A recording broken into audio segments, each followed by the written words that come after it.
Hey friends, hope you're having a good day. Today we're going to talk about social media engagement. And here's why this matters. If you're thinking I need to sell more stuff on social media, most of us, we are not going to make sales in the newsfeed. We're not going to create posts that make sales. What we're going to do is we're going to post things that help us to connect with people better, help us to start conversations, and as those conversations just play out naturally, the more people we have connections with, the more people who will have problems that we will be able to offer solutions for. And most of that is going to happen in Messenger. And so what we want to do when it comes to the posts that we make is just give a well-rounded view of who we are and what we're doing. And in essence, the first skill that we need to learn is how to create engaging content. And that sounds really, really big and scary and overwhelming. Like, I'm not that interesting, my life is boring, etc.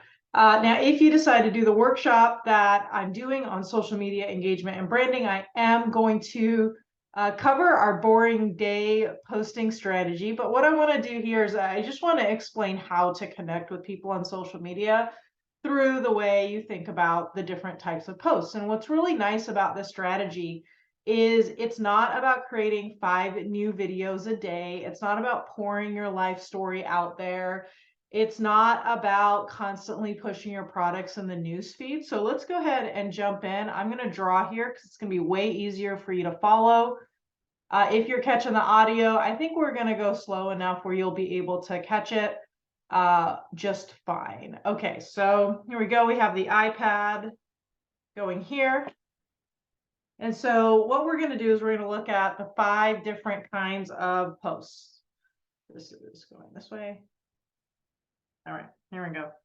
So first kind of post is what we would call an engagement post. And an engagement post is usually like a quick question, which is a quick answer. These are designed as conversation starters. They're not designed to build credibility. They're not designed to like really do value, except the value that you're providing with an engagement post is something that is fun and entertaining to engage with. People really like to see people's answers to these questions. They're on social media because they're nosy and they want to be entertained and they want to give their 2 cents to make themselves feel smart, funny, or cool. So why don't we give them a space to do that with an engagement post? Now let's say here's a couple of examples. One is, what's one thing that brings you joy in your business? That's a business one. But on my personal, like a more personal one that shows off who I am, maybe it's just like, what's the next show I should watch? And that is also an engagement post, and people are going to be able to give their opinions, and they're going to feel smart, and they're going to feel cool, and they're going to feel funny. And these are great. These are typically the ones that get the most comments because you're asking people to be involved in the conversation. The second type is a story. And I'm not talking about a story like the kind that disappear in 24 hours that are just like a thing, like an actual telling of a story. So I usually do these written, but they don't have to be written. They can be in video format. I just did one the other day about sharing my vision board and what were some of the things that are important to me. I did one the other day about going parasailing with Haley and my failed date with Charlie. I have on my list what happened on their makeup date for today. And this gives people an opportunity to actually know me. It's relatable. Now, parasailing is kind of exciting.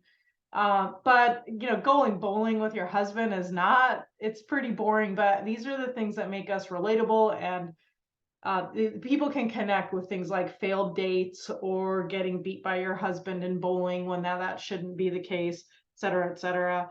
But we also might have stories about like how I started my Facebook group. And people really enjoy reading origin stories about people. These will typically get the least comments. Because there's not really a lot to engage with, but what they're doing is they're clicking see more or read more, or they might click on the image, and Facebook counts that engagement, but we don't usually see it. The next type of post is a value post. Think of this as your helpful hints.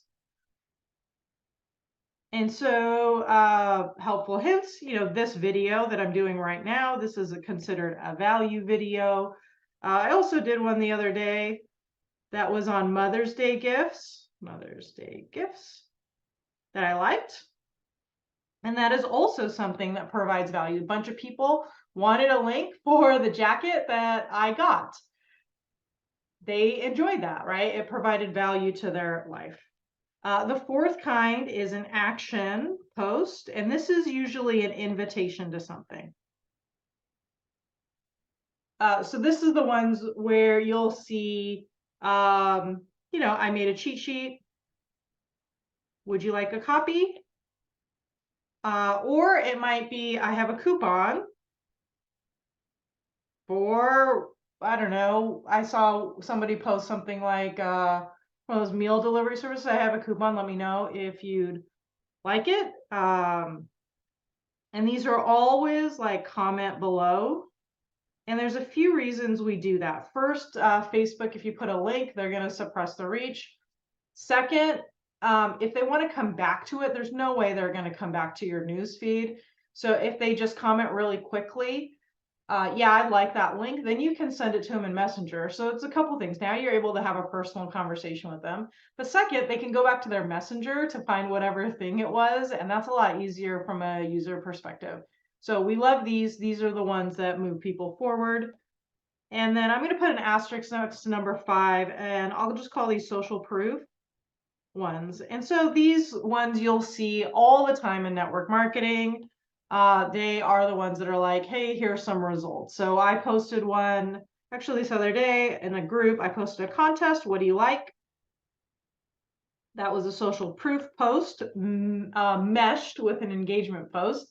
I also got a cool email from someone. I was like, oh my gosh, this really made my day.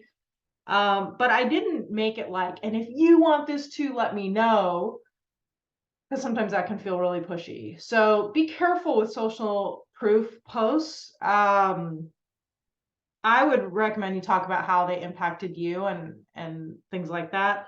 But you could even say like, my friend shared with me this restaurant the other day. That's also social proof. These ones I think you're going to use the least out of the different types of posts. My recommendation is typically on your personal page to go through these 4 types of posts. And then as social proof things come up, then go ahead and work just add them in next in queue. I think this is super important. Now, I also want to just acknowledge the fact that we all have a type of post that we really, really like the most. I personally like engagement posts. They're short and they're to the point. When I first started my business, I only did value posts. And what happens is then we're not well-rounded conversationalists. So I want you to think in person about that one person who only talks about themselves, right? So if we only talk about engagement posts, we will end up being shallow, right? We're just throwing out a bunch of questions. People will get very bored with it. Here, we're just going to be like kind of narcissistic. If we only every 5, I don't even know if I spelled that right. Every day we're just posting stories. Here we become a know-it-all, right? Here we become pushy. And we want to be well-rounded. Now, if we round through each of these different types of posts, let me find a better. Then we will be curious. We will be relatable. We will be helpful. We will be inclusive. And we will be credible. What's really another thing that I just love about this strategy, when I learned pieces of it from my business coach and I made some adaptation. Now this story post, this will probably take the longest. A quick video, this might take 15 minutes, but this one takes 2 minutes. This one takes 2 minutes. And so you can see that it takes less than an hour to create your content for the week, and you are curious, relatable, helpful, inclusive, and credible. If you did story posts every single day, that would take a lot of time and you would come across as narcissistic. If you did only value videos all the time, it would take a lot of time and you would come across as a know-it-all, which would be really annoying. So I really want you to think about how you could implement this the strategy. If you'd like to join me for the workshop that we're having, I'm going to walk you through all the processes for that. And I really hope that this has given you some encouragement and some excitement about what your social media can look like. Maybe take a few minutes and scroll through your feed and notice what kinds of posts you engage with and which category they're in. I hope this was helpful for you, and I hope you have an amazing day, and we'll talk soon. Bye.